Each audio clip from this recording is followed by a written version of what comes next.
Imagine walking into a room where a single handshake decides the price of everyday goods in America and the stability of global peace. The May 2026 Beijing Summit between U.S. President Donald Trump and Chinese President Xi Jinping has just concluded. While the media is spotlighting a massive, multi-billion-dollar Boeing aircraft purchase, the real data tells a very different story. This meeting was not just a trade negotiation. It was a highly calculated, strategic encounter designed to address severe domestic pressures in both Washington and Beijing. Today, we analyze the exact facts of what was agreed upon, the specific leaders involved, and the precise psychological strategies both nations used to protect their core interests. To understand the outcome of this summit, we must look at the VIP personalities who controlled the meetings. The American delegation was led by President Donald Trump, supported by senior trade officials and Treasury Secretary Scott Bessent. Alongside them, major American tech and business leaders, Apple's Tim Cook, Tesla's Elon Musk, and Nvidia's Jensen Huang, who reportedly joined the delegation during a refueling stop in Anchorage.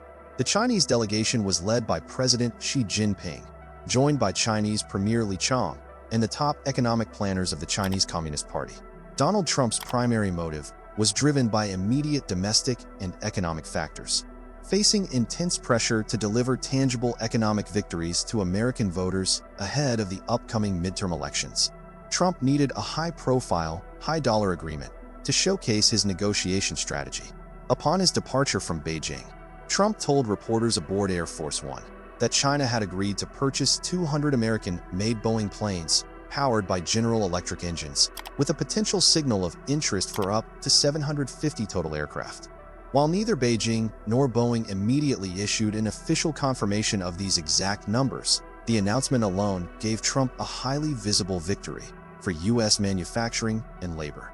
Furthermore, his motive was to use maximum economic pressure to force China into a corner regarding its diplomatic and economic support for Iran, a major point of friction tied to the ongoing war in the Middle East and threats to the Strait of Hormuz. Xi Jinping's motive, however, was focused on long-term stability and risk management.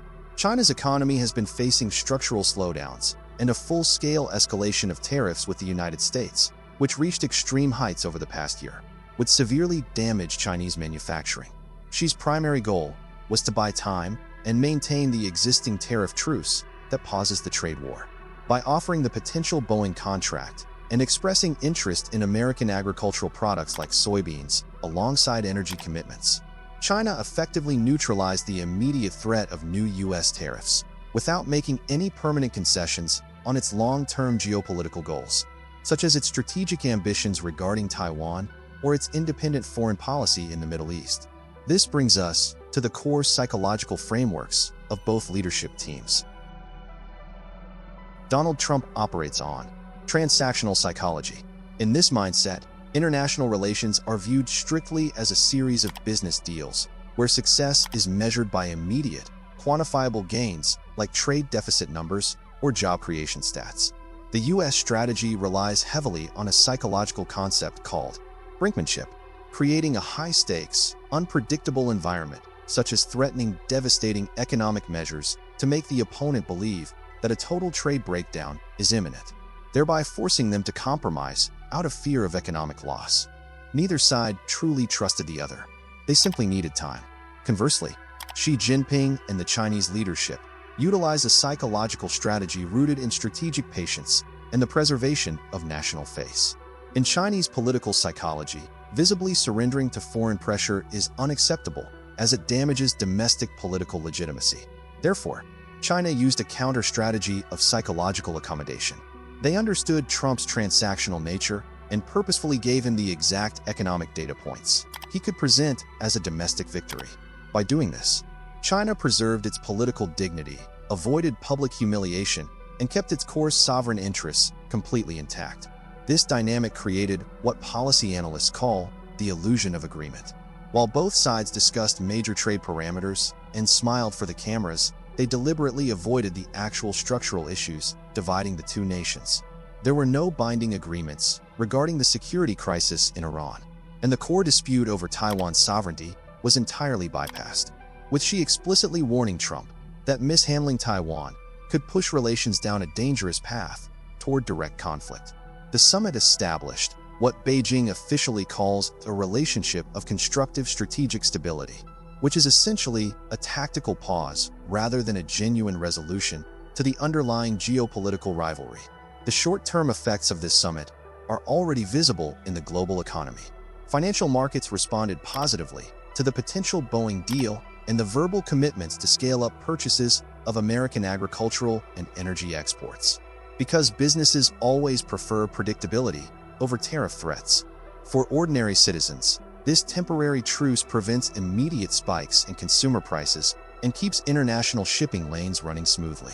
Trump receives an immediate boost in domestic approval ratings for his trade handling, while Xi Jinping stabilizes China's export market, and both sides discussed future frameworks to lower barriers on non-critical goods for the coming months. However, the long-term effects point toward increased strategic friction. Because the root causes of the conflict were ignored, the underlying tension will continue to build. By learning that the U.S. can be temporarily satisfied with large corporate purchases, China is likely to feel more confident in expanding its security footprint in the South China Sea and maintaining its firm stance on Taiwan.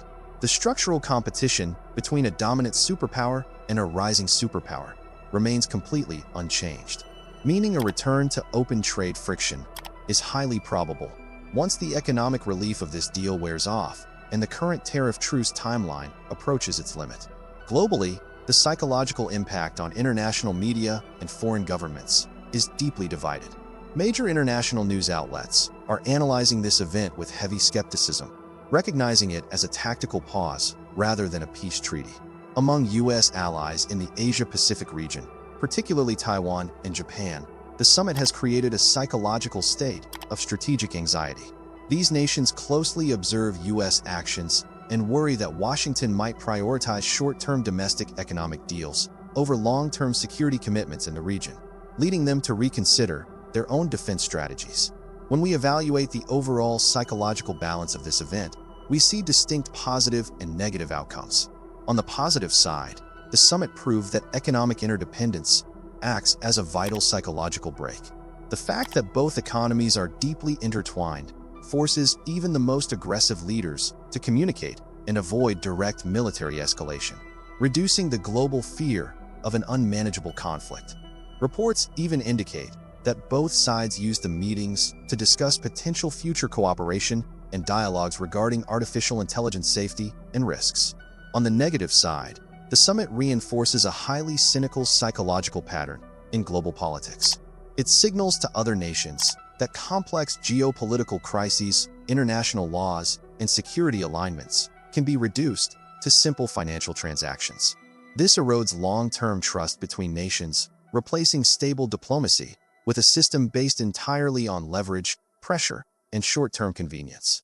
Ultimately, the 2026 Beijing Summit did not change the trajectory of U.S.-China relations.